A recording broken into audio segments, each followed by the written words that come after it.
No, we had a rough week. It was just a tough week. I mean, we went to Boise on Tuesday, and of course had to play the defending champions, who had everybody returning, plus the 6'4" center who had transferred from Oregon, and I thought we actually did a heck of a job. I mean, we played them really tough through the first half. They were just good in the third quarter, because they are good, and it wasn't necessarily that we didn't do something we were supposed to do. They just hit shots, and they're that good. And so we got way behind and battled all the way back in the fourth quarter. And it was actually a 1-point game with about 1:40 to go. And we got what I thought was kind of a bum possession call. It should have been our ball.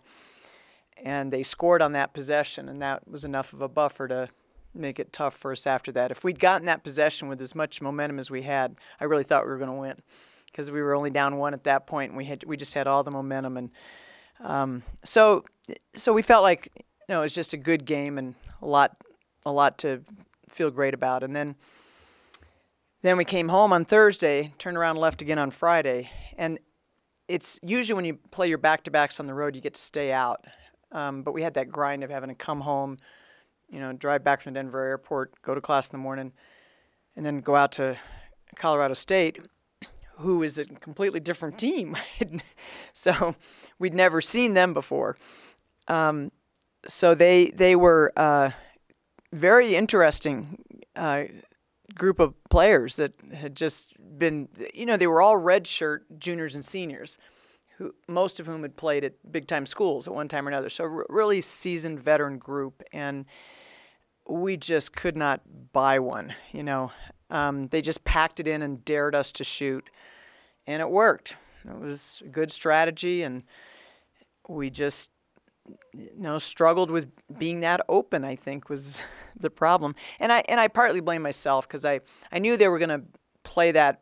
There's a style of man-to-man defense called packing the line, and I knew they were going to do that, but they didn't pack the line. They packed the key. I mean, they literally all of them stood in the key, because of how dependent we are on being able to attack the rim. And we just didn't. It worked, more power to them. I thought otherwise we played pretty well. We made them hit some really tough shots. They just did a great job in the first quarter.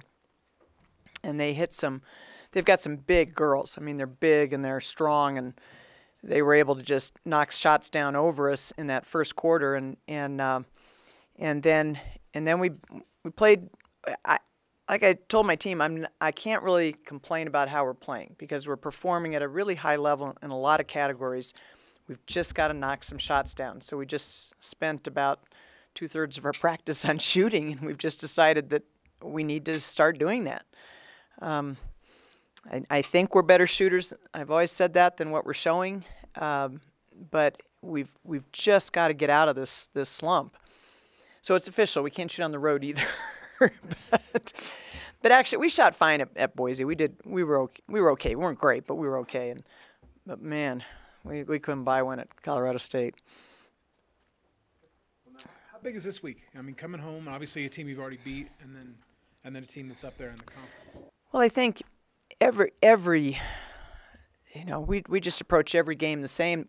One of the fun things about the conference this year is we honestly all feel like anybody can beat anybody on any given night, including the top teams in the conference could lose to a bottom tier team.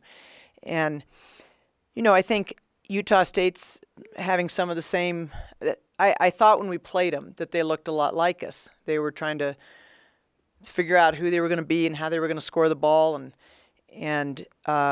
but they're a very capable team too. They've been in close contests with most everybody in the conference. So we know this one's going to be hard too. And San Jose State is definitely the surprise of the conference. I mean, they are playing great. I'm not completely surprised. I wasn't one of the coaches that picked them last, for the record. I thought they would be pretty good because they had everybody back, and they have a tremendous collection of scores. They can just really score the basketball. And they play this up-tempo fast-paced game, and they're tough. They're just really tough. So I think it's nice. It is not, honestly, it is nice to be home for 2 games, but neither one's going to be easy. Nothing's easy for us, so we just accept that. It's strange to see a San Jose State team that high. I mean, in any sport. Yeah, In yeah. your background, I mean, did you see them much of them when you were in California? And Hart never played him.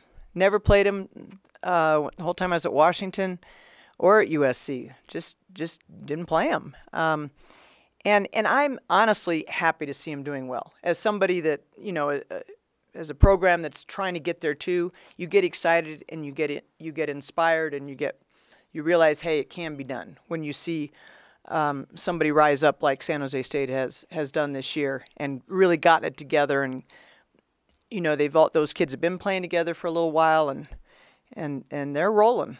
So I'm like I say, I'm happy for them. I'm cheering for them, except when they play us. and being home, is it going to be nice to be in a routine, especially if you're struggling shooting, just to have the waking up in your bed, everything else normal? I'm just trying to figure out what'll help, what'll work.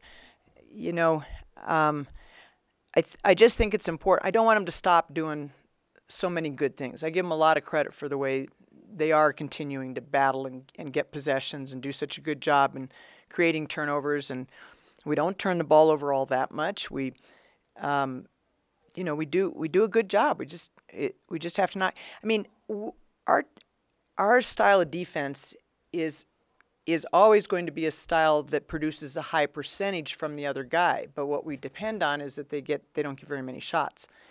And because our style of defense is you either have something or you have nothing. There's not much in between. And so my teams have often, in every place I've been, led the conference in points allowed, but not necessarily in field goal percentage defense.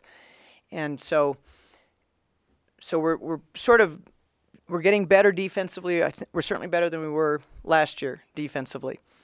Kalen's been about our only consistent scorer, though. I mean, you got to have two or three that are consistently showing up and putting the ball in the basket, and we haven't had that.